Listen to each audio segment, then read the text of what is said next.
full-time faculty of Kachin Theological College. I have been serving here since 2007. I'm also one of the alumni of this college. I'm teaching biblical exegesis, biblical Greek, and also biblical worship classes. I really enjoy my ministry here, for I could train many young men and women with theological education for the ministry of God. This college aims to develop, to nurture, and to educate the students with the holistic skills that are necessary in the ministry of today's world.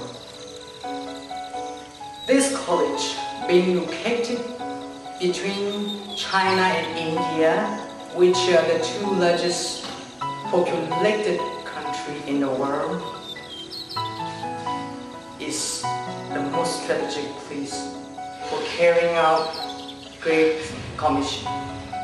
That's the reason why I believe this is the right place where we should invest our time, talents, and life for His glory.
After finishing my study here at KTC, with the help of divine knowledge and the working power of Holy Spirit, I will serve God for His glory alone.